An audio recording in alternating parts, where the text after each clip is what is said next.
అంటే ఏమంటారా audio check. Media మిత్రులకు నమస్కారం. తెలంగాణ రాష్ట్రంలో పాలన పడకేసి ముఖ్యమంత్రి గారికి పరిపాలించడం చేతగాక పక్కనున్న మీద వాడు ఏడ్చేటువంటి ఒక కార్యక్రమానికి రేవంత్ రెడ్డి గారు శ్రీకారం చుట్టిండ్రు.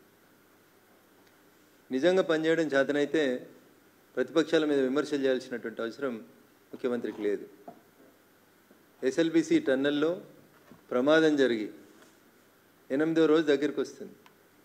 ఇవాళ దాకా కనీసం ముఖ్యమంత్రి గారికి అక్కడికి పోయేందుకు తీరిక లేదు. ఢిల్లీకి వెళ్ళి ఇన్ఛార్జీల మీటింగులు, గుళ్ళు బళ్ళు పూజలు పునస్కారాలు, చిన్నప్పటి దోస్తులతోటి చిట్ చాట్లు, ఇవి తప్ప ఈ రాష్ట్ర ప్రభుత్వంలో సీరియస్నెస్ అనేది కనబడతలేదు. ప్రజల దృష్టిని ప్రజల అటెన్షన్ని ఇట్లాంటి సమస్యల నుంచి మరల్చేందుకు నోటికి ఏది వస్తే అది మాట్లాడడం మొదలు పెడతా ఉన్నాడు రేవంత్ రెడ్డి. ఆయనే ఒప్పుకుంటున్నాడు నా మంత్రులే నన్ను సరిగా పనిచేయనిస్తలేరని. కాంగ్రెస్ పార్టీ వాళ్ళే ఆన్ రికార్డ్ ఆఫ్ రికార్డ్ చెప్పుకుంటున్నారు. మా ముఖ్యమంత్రి గారికి మాకు మధ్యలో సంబంధాలు దూరమైనవి అని చెప్పుకుంటున్నారు. ఏదో కులగణన చేసి ఆఖరికి సొంత పార్టీలోనే బీసీల హక్కుల కోసం కొట్లాడితే ఎమ్మెల్సీని బయటికి పంపించుకునేటువంటి దుస్థితి కాంగ్రెస్ పార్టీది. రాహుల్ గాంధీ అసలు అపాయింట్మెంట్ లేనే లేదంటే ఢిల్లీకి పోయి రాహుల్ గాంధీని కలిసినామని వాళ్ళే చెప్పుకున్నారు తప్ప నిజంగా రాహుల్ గాంధీని కలిసి ఒక్క ఫోటో ఎందుకు బయటికి రాలేదన్న? 2 గంటలు చిట్చాటి చేస్తుంది ముఖ్యమంత్రి గారికి 23 తుగ్లక్ రోడ్లో, కానీ రాహుల్ గాంధీని కలిసిన ఒక్క బొమ్మ బయటికి రిలీజ్ చేయడం రాలేదు. ఇక నేను నీ పార్టీ వాళ్ళు నమ్ముతురా నమ్ముతలేరా, నీ పరిస్థితి ఏందనేది ఒకసారి ఆలోచించుకోవాలి. వీడికి 10 సార్లు క్యాబినెట్ విస్తరణ జరుగుతుంది, పిసిసి కమిటీ జరుగుతుంది, ఏఐసిసి పెద్దలతో చర్చిస్తున్నామని చెప్తాడు. అరే నీ క్యాబినెట్ నిన్ను ఎక్స్పాన్షన్ చేసుకునేందుకు నీ పార్టీ నీకు అధిష్టానం అనుమతిస్తలేదు. దానికి నీ ముచ్చట్లు. మహేష్ కుమార్ గౌడ్ గారు కూడా ఉత్తరాలు రాస్తున్నారు. ఈ మధ్యలో పేపర్లలో ఆర్టికల్ రాస్తుండన్న. ఈ ఆర్టికల్ మాకు కాదు రాయాల్సింది మహేష్ కుమార్ గౌడ్ గారు. మీరు రాయాల్సిన ఆర్టికల్ ఎవరికి, ఉత్తరం ఎవరికంటే రాహుల్ గాంధీ గారికి రాసి తెలంగాణలో 55% బీసీలు ఉన్నారని చెప్తున్నాయి మా లెక్కలు, ముఖ్యమంత్రిని బీసీని చేయమని ఉత్తరం రాయి. లేకపోతే 10 మంది మంత్రి పదవులు బీసీలకు ఇవ్వాలి, క్యాబినెట్ ఎక్స్పాన్షన్ చేయమని రాయి. మహేష్ అన్న పేరుకు నీకు పిసిసి అధ్యక్ష పదవి ఇచ్చిండు. ఏడుందన్నా మీ బీసీ మంత్రులకి మంత్రిత్వ శాఖలు? మున్సిపాలిటీకి మంత్రులు లేరు, హోంకు మంత్రులు లేరు, విద్యకి మంత్రులు లేరు, అన్నీ ఓం నమ శివాయ తప్ప ఇంకొకటి లేదు. ఏం నడుస్తుంది రాష్ట్రంలో? ఒక చెరువులో డెక్కలు తీసేందుకు పోతే తండ్రి కొడుకు ఇద్దరు చచ్చిపోతారు. అది చూసేందుకు డాక్టరో, ఒక టెస్ట్ చేసేందుకు ఒక ఎంటమాలజిస్టో ఉండాలి. రంగారెడ్డి జిల్లాకు చెందిన ఒకరిని తీసుకొని వచ్చి జిహెచ్ఎంసీలో 5 ఏళ్ల కోలే అదే ఉద్యోగంలో పెట్టిరు. డిప్యుటేషన్ మీద వచ్చినామే 5 ఏళ్ల కోలే 2 డివిజన్ల కోలే పనిచేస్తుంది. ఇగో ఇది ముఖ్యమంత్రి గారికి మున్సిపాలిటీ మీద ఉన్నటువంటి శ్రద్ధ. జిహెచ్ఎంసీలో ఎక్కడ చూసినా దోమల పంచాయతీ తప్పితే ఇంకొకటి లేదు. అందుకని చెప్పి ఆ ఎంటమాలజిస్ట్ మీద చర్యలు తీసుకుంటాడా తీసుకోడా అని చూస్తే కమిషనర్ 4 రోజుల నుంచి చూస్తున్నా. 2-3 కాంట్రాక్ట్ ఎంప్లాయీస్ మీద చర్య తీసుకొని 2 ప్రాణాలు పోతే మున్సిపాలిటీలో సంబంధం లేదు, చర్య లేదు. మున్సిపాలిటీలో పనిచేసేటువంటి కాంట్రాక్ట్ కార్మికులు గుర్రపు డెక్కలు తీసేందుకు చెరువులకు పోతే వాళ్ళ ప్రాణాలకు విలువ లేదు. నా జిల్లా అని బాగా మాట్లాడుకునేటువంటి ముఖ్యమంత్రి సొంత జిల్లాలో ఎస్ఎల్బిసి టన్నెల్లోకి పోయినటువంటి కార్మికులు చచ్చిపోతే 8 రోజుల నుంచి ఆ టన్నెల్ దగ్గరికి పోయేందుకు ఓపిక ముఖ్యమంత్రికి లేదు. ఢిల్లీకి వెళ్ళి ఏఐసిసి ఇన్ఛార్జ్ వస్తాడు, లేకపోతే ఇలా వనపర్తికి స్కూల్కి పోతాడు, గుడికి పోతాడు, అన్నీ చేసుకొని ఆఖరికి సాయంత్రం ఏదో వాళ్ళందరిలో డెడ్ బాడీస్ ఏమో బయటకు వస్తే అని ఒక వార్తలు వస్తుంటే వాటిని చూసి ఒకటేసారి అన్నీ కంప్లీట్ చేసుకొని వచ్చేందుకు ముఖ్యమంత్రి గారు పోతా ఉన్నారు. ఇది ముఖ్యమంత్రి గారి వ్యవహార శైలి. అసలు ముఖ్యమంత్రి గారికి ఏమైనా అడ్మినిస్ట్రేషన్ మీద పట్టుందా, ప్రభుత్వం మీద పట్టుందా? నీ వెనకాల ఏం జరుగుతుందో నీకు ఏమైనా తెలుసా? నీ పక్కనున్న కుర్చీలు గుంజేందుకు ఎట్లా ప్రయత్నాలు చేస్తున్నారు అనేది నువ్వు ఢిల్లీలో బాధపడుతున్నావు తప్ప నీ ప్రభుత్వాన్ని నువ్వు కంట్రోల్ చేసుకునేటువంటి శక్తి నీకు లేదనేది చాలా స్పష్టంగా ఇక ఈ మధ్యలో అర్థమవుతా ఉంది. మహేష్ కుమార్ గౌడ్ గారు మీరు కూడా బీజేపీ మీద మాట్లాడుతున్నారు, మా మీద మాట్లాడు మానేసి. మీరు చేయాల్సిన పని ఏంటంటే కాంగ్రెస్ ప్రభుత్వంలో ఇంకా 6 మంత్రి పదవులు ఖాళీగా ఉన్నాయి. ఒక్క బీసీకి మంత్రి పదవికి అర్హత లేదా? కాంగ్రెస్లో 6 మంత్రి పదవుల్ని ఫిలప్ చేసుకోవడానికి 14 నెలలుగా దాదాపు 30 సార్లు ఢిల్లీకి వేస్తే కూడా అనుమతి వస్తలేదు. మీరు వచ్చి బీజేపీ గురించి, భారతీయ జనతా పార్టీ గురించి, నరేంద్ర మోడీ గారి గురించి మాట్లాడతారు. సిగ్గుండాలే మామునూరులో పోయి మేం తెచ్చినాం ఎయిర్పోర్ట్ అని చెప్తారు కాంగ్రెస్ వాళ్ళు. మామునూరు అనే ఎయిర్పోర్ట్ గురించి కాంగ్రెస్కి సంబంధం లేదు. మామునూరుకు ఎయిర్పోర్ట్ కావాలని కాంగ్రెస్ అయినాడు ఉత్తరం కూడా ఇవ్వలేదు. గతంలో జ్యోతిరాదిత్య సింధియా గారు మంత్రి ఉన్నప్పటి నుంచి భారత ప్రభుత్వం నరేంద్ర మోడీ గారి నాయకత్వంలో మామునూరు ఎయిర్పోర్ట్ కోసం ప్రయత్నం చేసింది. ఇన్ని మేము చేస్తూ ఉంటే ఏదో మీరు చేయలేదు, కిషన్ రెడ్డి గారు చేయలేదు. కిషన్ రెడ్డి గారు కేంద్ర కేబినెట్లో మంత్రి ఉండి చేస్తేనే కదా ఈ రాష్ట్రానికి 4 పైసలు వచ్చినాయి, 4 ప్రాజెక్టులు వచ్చినాయి అనేది రేవంత్ రెడ్డి గారికి తెలియదా? విషయం అంతా కూడా ఆయన చేస్తున్న మున్సిపల్ మంత్రి లేక చెరువులో చచ్చిపోయిన వాళ్ళ గురించి మాట్లాడాడు. మంత్రి ఉండి టన్నల్లో చచ్చిపోతే శవాలను పైకి తీయడం చేతగాక దాని గురించి మాట్లాడాడు. బీసీ కులగణనకు సంబంధించి రిపోర్ట్ వస్తే మాట్లాడిన బీసీ ఎమ్మెల్సీని తీసి బయట పారేస్తాడు. 6 మంత్రి పదవులు ఖాళీగా ఉంటే మంత్రుల్ని నింపుకునే చేత కాదు. ఆఖరికి బతిలాడి చేర్చుకున్నటువంటి టీఆర్ఎస్ ఎమ్మెల్యేలు మొన్న ఒక ఆయన కంప్లైంట్ ఇచ్చిండు, నాకు నవ్వాలను వేయడం వల్ల అర్థం కాలేదు. గద్వాల ఎమ్మెల్యే పోయి కాంగ్రెస్ వాళ్ళు నా బొమ్మనాల ఫ్లెక్సీల మీద పెడుతుర్రని కంప్లైంట్ ఇచ్చారు. గద్వాల ఎమ్మెల్యే పోయి ముఖ్యమంత్రితోటి కండువా కప్పించుకున్న గద్వాల ఎమ్మెల్యే పోయి పోలీస్ స్టేషన్లో కంప్లైంట్ ఇచ్చి కాంగ్రెస్ పార్టీ వాళ్ళు నా బొమ్మను తీసుకుపోయి ఫ్లెక్సీలో పెడుతుర్రని పోలీస్ స్టేషన్లో ఎఫ్ఐఆర్ నమోదు చేయించారు. అంటే ఏమర్థమవుతుంది రేవంత్ రెడ్డి? రేపో మాపో టీఆర్ఎస్కి వచ్చినటువంటి 10 మంది ఎమ్మెల్యేలు తిరిగి టీఆర్ఎస్కి పోయేటువంటి ప్రయత్నాలు జరుగుతున్నాయి. నీ ప్రభుత్వాన్ని కూల్చేందుకు కుట్ర జరుగుతుంటే అటెన్షన్ డైవర్షన్ కోసం కిషన్ రెడ్డి గారిని తిడుతున్నావు తప్ప కిషన్ రెడ్డి గారికి నీకు పోలిక ఎక్కడిది? నమ్మిన సిద్ధాంతం కోసం చిన్ననాటి నుంచే భారతీయ జనతా పార్టీలో పుట్టి పెరిగి ఎదిగి ఈ పార్టీ కోసం దేశం కోసం పనిచేస్తున్న నాయకుడు కిషన్ రెడ్డి గారు.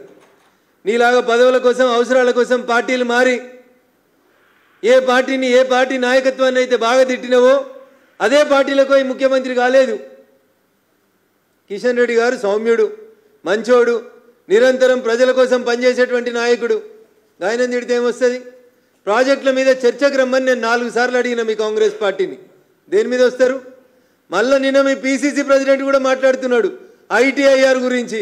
జరేందో చెప్పుర్రన్న ఐటీఐఆర్ తీసుకురాండి. మన్మోహన్ సింగ్ మంజూరు చేసిన ఐటీఐఆర్ తీసుకురాండి. ఏముందో కాగితం మీ దగ్గర?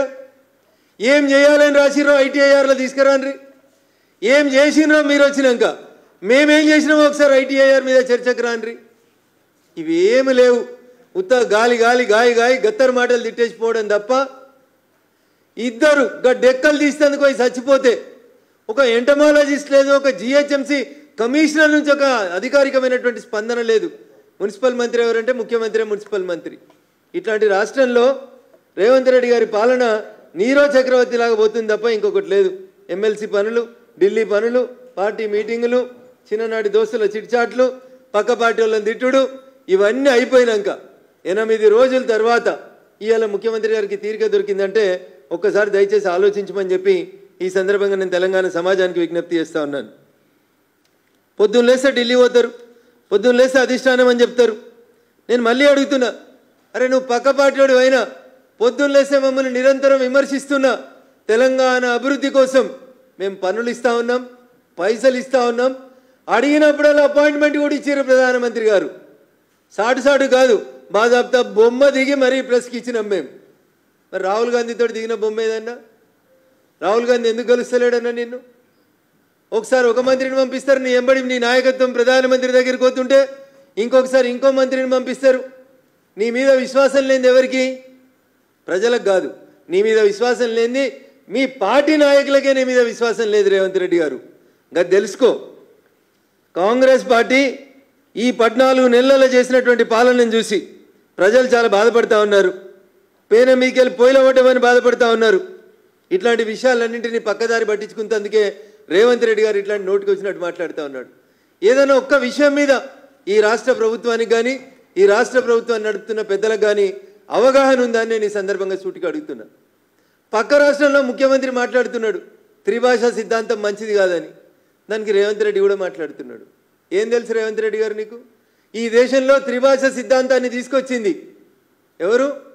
అయ్యా రేవంత్ రెడ్డి గారు, మీ కాంగ్రెస్ పార్టీ తీసుకొచ్చి పెట్టింది త్రిభాషా సిద్ధాంతాన్ని. దేశంలో త్రిభాషా సూత్రాన్ని హిందీ ప్రచార సభలు పెట్టి మరి ఈ దేశంలో త్రిభాషా సిద్ధాంతానికి పునాది రాలేసింది కాంగ్రెస్ పార్టీ. ఇవాళ పక్క రాష్ట్రంలో ఒక ప్రాంతీయ పార్టీ ముఖ్యమంత్రి మాట్లాడితే ఆయనకి ఎట్లాగా అధికారం పోతుంది, 10 ఏళ్ళు అయింది, ఇక కొడుకును ముఖ్యమంత్రి ఎట్లా చేసుకోవాలనేటువంటి ఒక పిచ్చి భ్రమలో పక్క రాష్ట్ర ముఖ్యమంత్రి భాష గురించి మాట్లాడితే ఏ హిందీ ప్రచార సభల్ని నడిపి ఈ దేశంలో త్రిభాష సిద్ధాంతం రావాలని చెప్పి ఈ దేశంలో కాంగ్రెస్ పార్టీ మాట్లాడిందో ఆ కాంగ్రెస్ పార్టీ సిద్ధాంతానికి పునాదులకు వ్యతిరేకంగా రేవంత్ రెడ్డి గారు మాట్లాడుతున్నారు. నేను అడుగుతున్నా రేవంత్ రెడ్డి గారిని, అయ్యా మరి ఈ రాష్ట్రంలో 190 మంది ప్రజలకు రాదు ఉర్దూ, ఎందుకు రాస్తున్నారు ఉర్దూ? ఎవరిని అడిగి రాస్తుండ్రు? ఉర్దూను ఎందుకు తెలుగు ప్రజల మీద బలవంతంగా రుద్దుతుండ్రు? పోయి అడుగు తమిళనాడు ముఖ్యమంత్రి స్టాలిన్ని, హిందీ వద్దంటున్నావు కదా, మరి మీ స్కూళ్ళల్లో రెండో భాషగా తెలుగో కన్నడనో మలయాళమో పెట్టు అని అడిగే దమ్ముందా ఈ రేవంత్ రెడ్డికి? ఎవరి మెప్పు కోసం తెలంగాణలో ప్రతి బోర్డు ఉర్దూలో రాస్తున్నావో చెప్పు. తెలుగు బోర్డు లేని ఆఫీసులు ఉన్నాయి, కానీ ఉర్దూ బోర్డు లేని ఆఫీస్ ఒక్కటి లేదు. ఎవరికి భయపడుతున్నాడు రేవంత్ రెడ్డి గారు? కాంగ్రెస్ పార్టీ ఎవరికి భయపడుతుంది? ఇతర భాషల్ని ప్రజల మీద రుద్దుతే బాగుండదని చెప్తున్నారు రేవంత్ రెడ్డి. మరి ఉర్దూ రుద్దుతలేరా? మా మీడియా మిత్రులకు ఎవరికైనా ఉర్దూ వస్తుందా? ఏ తెలుగు పేపర్లో పనిచేసే జర్నలిస్ట్ మిత్రుడు అన్న ఉర్దూ మాట్లాడగలుగుతాడా? ఎందుకు మరి హైదరాబాద్లో బోర్డులు అన్నింటి మీద ఉర్దూ రాస్తుండ్రు? ఇది మాట్లాడే కంటే ముందు ఆలోచించుకోవాలి. ఎవరు భాషల్ని బలవంతంగా రుద్దుతుండ్రు, ఎవరు ఎందుకు ఇట్లా మాట్లాడుతూ ఉన్నారు అనేది ఆలోచించుకోవాలి. ఏదో ప్రాంతీయ పార్టీల కంటే వెస్టెడ్ ఇంట్రెస్ట్ ఉంటుంది, వాళ్ళ కొడుకునో వాళ్ళ బిడ్డనో వాళ్ళ భార్యనో ముఖ్యమంత్రి చేయాలని 10 ఏళ్ళు అయిందని స్టాలిన్ అనేట ఆయనకి ఏం చేయాలని అర్థం కాక ఆగమాగం అయితే స్టాలిన్ మాట్లాడిన మాటలను పెట్టుకొని రేవంత్ రెడ్డి గారు కూడా మాట్లాడుతున్నారు. ఈ దేశ ప్రధాని, ఈ దేశ హోంమంత్రి గారు చాలా స్పష్టంగా చెప్పిండ్రు, రీఆర్గనైజేషన్ ఆఫ్ కాన్స్టిట్యున్సీస్ అంటూ మొదలైతే దానికి ముందు కొన్ని గైడ్ లైన్స్ వస్తాయి, దానికి ఒక కమిటీ వేస్తారు, ఆ కమిటీలో అన్ని పార్టీలకు సంబంధించినటువంటి వ్యక్తులు సభ్యులుగా ఉంటారు. మరి మీరు ముఖ్యమంత్రిలా ఇంకేమన్నా నాకు తెలియదు. అధికారం కోసం తమిళనాడులో 26లో ఎలక్షన్లు వస్తున్నాయని చెప్పి ఆయన మాట్లాడితే నువ్వు దానికి వంతపాడడం ఏందనేది ఒకసారి ఆలోచించుకోవాలి. ఇంకా దుర్మార్గం రేవంత్ రెడ్డి గారిది ఎంత దిగజారిపోయి వీళ్ళంటే, అసెంబ్లీలో అడుగుతాడు ముఖ్యమంత్రి, అగర్ ఓవైసీ సాబ్ పర్మిషన్ దియేతో మై తెలుగు మే బాత్ కర్తే అంటాడు. సిగ్గుండాలే రేవంత్ రెడ్డి నీ భాషలో చెప్పాలంటే. ఈ రాష్ట్ర ప్రజల భాష తెలుగు. ఇక్కడ 198 మందికి తెలుగే వస్తుంది, ఏదో 2% మందికి వస్తుంది కావచ్చు ఉర్దూ. ఇంకా తెలుగుని శాసనసభ నాయకుని అయ్యండి శాసనసభలో మాట్లాడేటందుకు పోనాడు ప్రతిపక్ష నాయకుడు అంటే అది కూడా కాదు. అగర్ ఓవైసీ సబ్ పర్మిషన్ దియేతో మై తెలుగు మే బాత్ కర్తూ. ఏంది ముఖ్యమంత్రికి ఇంకొకరు పర్మిషన్ ఇవ్వాలా? ఇదా నీ పరిపాలన? ఇదా నీ పరిపాలన? దీనికోసమైనా కాంగ్రెస్కి ప్రజలు ఓట్లేసింది. ఈయన త్రిభాషా సిద్ధాంతాన్ని వ్యతిరేకిస్తాం. ఎన్ని భాషలు కావాలి రేవంత్ రెడ్డి గారు నీకు? ఏ భాష సిద్ధాంతాన్ని కట్టుబడింది కాంగ్రెస్ పార్టీ? మీ కాంగ్రెస్ పార్టీ ఢిల్లీలో పార్లమెంట్లో ఏం భాష మాట్లాడుతుంది? హిందీ వద్దని చెప్తారా? చెప్పమని చెప్పు. ఢిల్లీలో పార్లమెంట్లో రాహుల్ గాంధీ గారిని లేచి హిందీ इस देश में नहीं चलेगा చెప్పమని రాహుల్ గాంధీని. जब लोग बोलेगा इस देश में राहुल नहीं चलेगा. రేవంత్ అన్న పక్కనున్న వాళ్ళని ఎవరైనా అడిగి ట్రాన్స్లేట్ చేసుకొని జర చెప్పంపు మీ రాహుల్ గాంధీ గారికి. ఇట్లా మాట్లాడేటోళ్ళు వీళ్ళకి దేశం కోసమట ఈ పార్టీ దేశం కోసం పుట్టిందని మాట్లాడతారు. అన్న మాట్లాడాలంటే కాంగ్రెస్ గురించి చాలా దిగజారినట్టు అనిపిస్తుంది నాకే. పాపం శివరాత్రి నాడు పూజ చేసిండంట ఇలా పక్క రాష్ట్ర ముఖ్యమంత్రి, కర్ణాటక ఉప ముఖ్యమంత్రి. శివరాత్రి రోజు స్నానం చేసి అడిగి ఇషా ఫౌండేషన్ కార్యక్రమానికి పోయి జగ్గి వాసుదేవన్ గారిని కలిసిరు. ఆయనకు నోటీస్ ఇచ్చిరని పేపర్లలో టీవీలలో వార్తలు వస్తున్నాయి. ఏంది రేవంత్ రెడ్డి గారు ఇది? ఎవరి ప్రయోజనాల కోసం పనిచేస్తున్నారు? వ్యక్తిగతంగా మాట్లాడాలంటే మేము చాలా మాట్లాడగలుగుతాం. మీరు ప్రజా సమస్యల మీద మాట్లాడుండ్రి, మీ స్కీమ్స్ మీద మాట్లాడుండ్రి, 24 గంటల కరెంటు మీద మాట్లాడుండ్రి, 2 లక్షల రైతు రుణమాఫీ మీద మాట్లాడుండ్రి, మీరు తీసుకొచ్చిన కొత్త భూమాతా చట్టం మీద మాట్లాడుండ్రి, మీరు చెప్పి చేయలేకపోతున్నటువంటి పనుల మీద మాట్లాడుండ్రి, సిద్ధాంతాల మీద చర్చ పెట్టుండ్రి.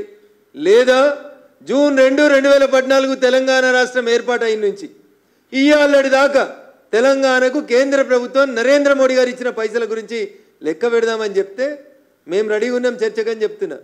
మీరు 100 మంది రాన్రి, మేము ఒక్కలమే వస్తాం. ఓపికగా మీరు అడిగిన ప్రతి ప్రశ్నకు సమాధానం చెప్పిపోతాం.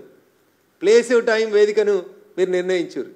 అంతేగాని ఆడలేక మధ్యలో ఓడిందని మీకు చేతగాక ప్రజలని కన్విన్స్ చేసుకోలేక పక్క పార్టీలకు వెళ్ళొచ్చి నీ పార్టీలకు చేరిన ఎమ్మెల్యేలను కాపాడుకోలేక ఒక మంత్రి అంటాడు రంగారెడ్డి, ఒక ఎమ్మెల్యే అంటాడు రంగారెడ్డి జిల్లా ఎమ్మెల్యే, మా జిల్లాకు మంత్రి పదవి ఇవ్వకపోతే నేను రేపు రాజీనామా చేసి పారేస్తా అంటాడు. ఇగో ఇది నీ అడ్మినిస్ట్రేషన్. నువ్వు చేసిన కులగణన నీ ఎమ్మెల్సీ ఒక ఆయన అంటు పెడతాడు పట్టపగలు. బీసీల కోసమే పుట్టింది కాంగ్రెస్ పార్టీ అని చెప్తే బీసీల కోసం మాట్లాడిన ఎమ్మెల్సీని సస్పెండ్ చేస్తుంది నీ పార్టీ. ఏది మీ సిద్ధాంతం? ఎటువైపోతుంది మీ పార్టీ? ఒకసారి ఆలోచించుకోండి. అందుకని మీకు పాలన చేత కాకపోతే మీ ఢిల్లీ హైకమాండ్ తీసేస్తుందా, మీరు దిగిపోతారా, మీరు ఆలోచించుకోండి. కానీ మీ చేతగానితనానికి మా పార్టీని, భారతీయ జనతా పార్టీని, నరేంద్ర మోడీ గారి నాయకత్వాన్ని, వారి క్యాబినెట్లో సీనియర్ మంత్రిగా ఉన్నటువంటి కిషన్ రెడ్డి గారి మీద వ్యక్తిగత దూషణకు దిగుతారు రేవంత్ రెడ్డి గారు.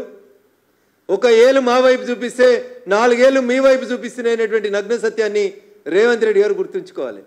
నేను మళ్ళీ చెప్తా ఉన్నా పిసిసి అధ్యక్షుల వారికి, ముఖ్యమంత్రి గారికి, మా మీద ఉత్తర కుర్మార ప్రగల్భాలు పలుకుతున్నటువంటి అందరూ కాంగ్రెస్ మంత్రులకు చెప్తా ఉన్నాం.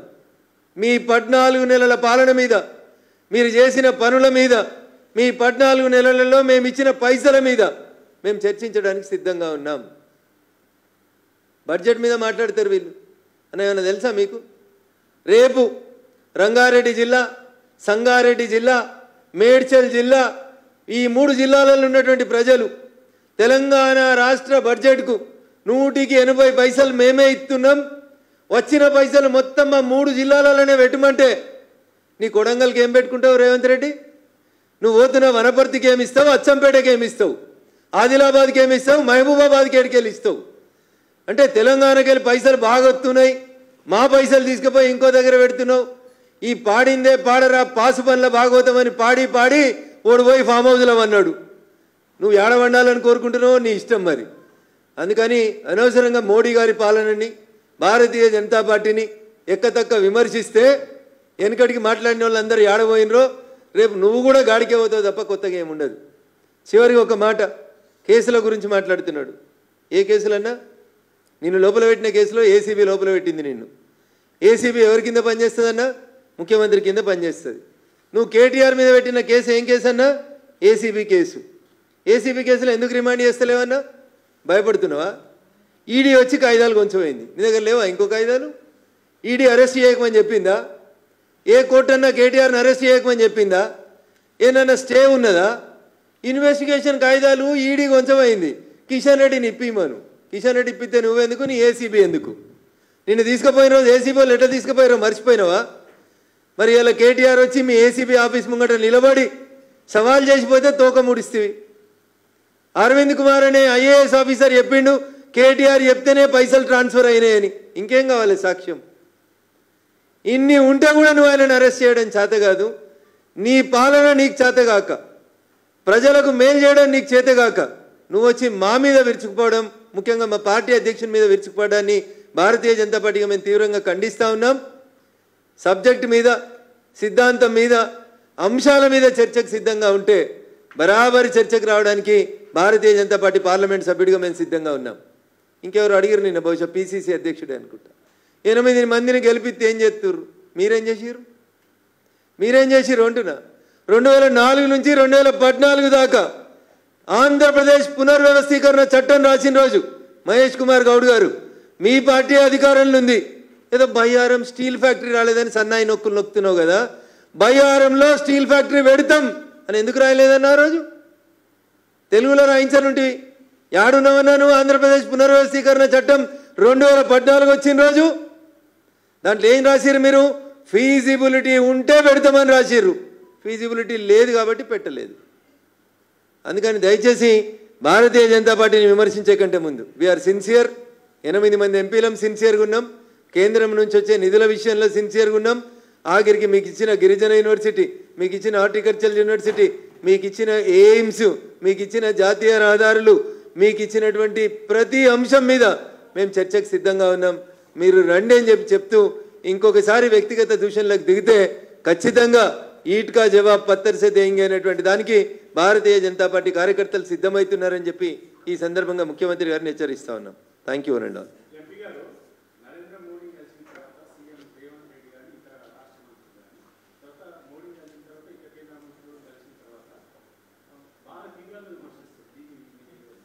అది వాళ్ళ సంస్కారానికి నిదర్శనం అన్నారు.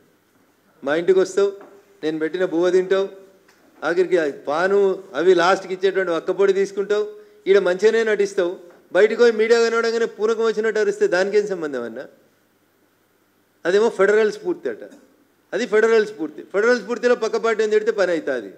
కేంద్ర కేబినెట్ మంత్రి కిషన్ రెడ్డి గారింటికి నువ్వు పోయినావా, నీ ఇంటికి కిషన్ రెడ్డి వచ్చిండా? ఎవరు పోయినా? కిషన్ రెడ్డి గారింటికి పోయి ఉత్తరం ఇచ్చింది ఇదే రేవంత్ రెడ్డి కదా. మరి కిషన్ రెడ్డి గారితో ఏం పని కాదన్నప్పుడు కిషన్ రెడ్డి గారింటికి ఎందుకు పోయినావు? ఆ రోజేమో 10,000 కోట్ల అప్పు తెచ్చుకునేందుకు కిషన్ రెడ్డి గారు చెప్పాలి, ఫైనాన్స్ మినిస్టర్ అప్పుకి షూరిటీ ఉండాలి, భారత ప్రభుత్వం షూరిటీ ఉండి 10,000 కోట్లు ఇస్తే రైతులకు పైసలు ఇచ్చేందుకు పైసలు లేవు నీ దగ్గర. ఆ రోజు పరిస్థితి ఆ రోజు కిషన్ రెడ్డి మంచోడు, కిషన్ రెడ్డి గారింటికి పోవచ్చు. భోజనాలు చేసినంతసేపు మంచోళ్ళమన్నా, భోజనం అయిపోయి గేటు దాటంగానే బూతులు తిడతారు. ఇదేం సంస్కారం అన్నా? ఇది వాళ్ళ సంస్కారానికి నిదర్శనం తప్ప దీంట్లో మా తప్పేం లేదన్న. ఏ ముఖ్యమంత్రి వచ్చినా ఆఖరికి మమతా బెనర్జీ గారికి అపాయింట్మెంట్ ఇస్తారు ప్రధానమంత్రి గారు, స్టాలిన్ గారికి ఇస్తారు, రేవంత్ రెడ్డి గారికి ఇస్తారు, సిద్ధరామయ్య గారికి కూడా ఇచ్చారు, డీకే శివకుమార్ గారికి కూడా ఇచ్చినాం. మేము ఈ దేశ అభివృద్ధి కోసం, అది కన్నడ ప్రజలు బాగుండడానికైనా, తెలుగు ప్రజలు బాగుండడానికైనా, తమిళ ప్రజలు బాగుండడానికైనా, ఈ శరీరం మొత్తం ఒక దేశం అనుకుంటే ఇది మొత్తం బాగుండాలనుకుంటున్నాం. కాంగ్రెస్ వాళ్ళు ఏంటంటే ఒక ముఖానికే powder, snow, fair and lovely రాసి ముఖం మంచి కనబడితే చాలనుకునే బాపతి కాంగ్రెస్. మేము కాలి బొటనవేరు దగ్గర నుంచి ఎంట్రుకల దాకా ఈ దేశం మొత్తం బాగుండాలని సమిష్టిగా పనిచేసే నిర్ణయాలు తీసుకుంటుంది భారతీయ జనతా పార్టీ.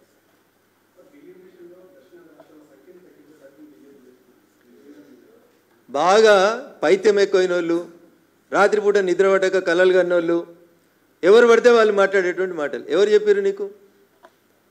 డీలిమిటేషన్ అనేది ఈ దేశంలో ఇంతకుముందు ఎన్నిసార్లు జరిగింది, ఏ పద్ధతి ప్రకారం జరిగింది?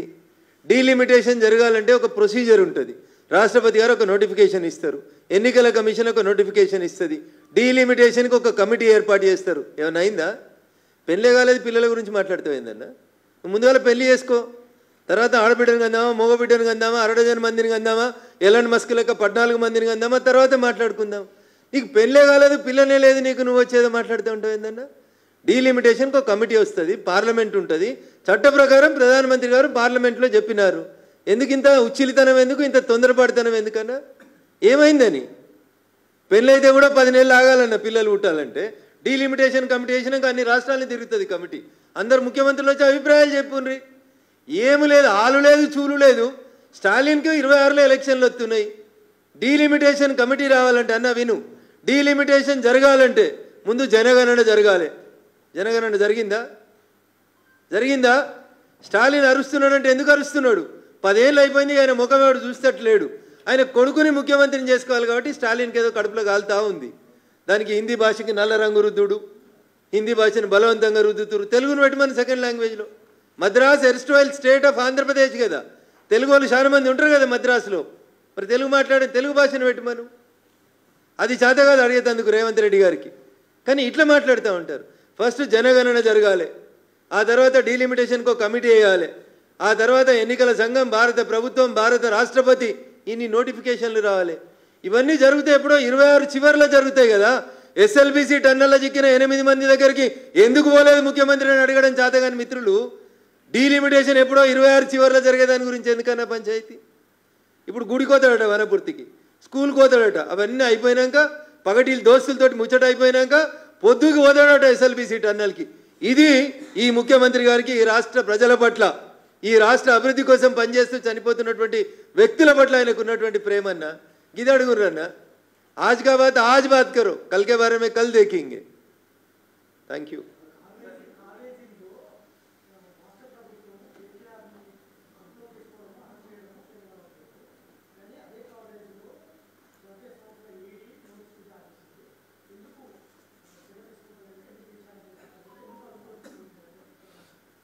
ఎవరు అడుగుతుండ్రు? కాంగ్రెస్కి నైతిక హక్కు ఎక్కడిది? ముందు నువ్వు చేసిన ఎఫ్ఐఆర్, నీ దగ్గర స్టేట్మెంట్స్ ఉన్నాయి. నేనేం చెప్తున్నా, అందుకని మంచి తెలుగులో చెప్పిన. రేవంత్ రెడ్డి గారిని అరెస్ట్ చేసినప్పుడు ఎవరు కేసు పెట్టిర్రు? రేవంత్ రెడ్డి గారిని నోటీసులు ఇచ్చి, బయటికి ఇచ్చి, పగలు పంపి, రాత్రి పంపి తీసుకొచ్చిరా? నీకు సాక్ష్యం ఇచ్చింది ఎవరు? ఒక ఐఏఎస్ అధికారి సాక్ష్యం ఇచ్చిండు. ఏమని ఇచ్చిండు? కేటీఆర్ అన్నట్టు ఆయన చెప్తే ఈ పైసలు 50 కోట్లని మేము విదేశాలకు పంపించినాము అని చెప్పిండు. ఎందుకని అరెస్ట్ చేయడానికి ఇంకా లేట్ ఎందుకు? ఈడీ ఏమైనా స్టే ఇచ్చిందా? ఈడీ ఏమైనా రేవంత్ రెడ్డి గారికి ఫోన్ చేసి అరెస్ట్ చేయకమని చెప్పిందా? ఏసీబీ చీఫ్, ఏసీబీ డీజీ ఎవరి కింద పనిచేస్తారన్నా? ముఖ్యమంత్రి గారి కింద పనిచేస్తారు. ఎందుకు అరెస్ట్ చేస్తలేడు? దానికి సమాధానం చెప్పమంటే ఈడీ ఎందుకు అరెస్ట్ చేస్తలేదు? ఈడీ 4 సార్లు నోటీస్ ఇస్తుంది, పిలుస్తుంది, నిష్పక్షపాతంగా విచారణ జరుపుతుంది. అప్పుడు తప్పకుండా సాక్ష్యాల ఆధారాలు వచ్చిన తర్వాత అరెస్ట్ చేస్తుంది. కవిత విషయంలో కూడా తెలుగు మీడియా ఇట్లే చేసింది. అరెస్ట్ చేస్తలేరు, అరెస్ట్ చేస్తలేరు, అరెస్ట్ చేస్తలేరని. సాక్ష్యాలు ఆధారాలు అన్నీ సేకరించిన తర్వాత ఎవరినైనా దోషులుగా ఈడీ కానీ సిబిఐ కానీ ఒక అవగాహనకు వచ్చిన తర్వాత ఖచ్చితంగా అరెస్ట్ జరుగుతుంది. నువ్వు చేయాల్సిన పని నువ్వు చేయక నన్ను చేయమని ఎందుకు అడుగుతావున్నా? నాకు భయం అవుతుంది, కేటీఆర్ని అరెస్ట్ చేస్తే నేను అరెస్ట్ చేయను, కేంద్రమే అరెస్ట్ చేస్తే బీజేపీ అరెస్ట్ చేయించిందని బదనాం చేయొచ్చు అని నువ్వు టైంపాస్ చేస్తే దానికి నేనేం చేస్తాను? Thank you.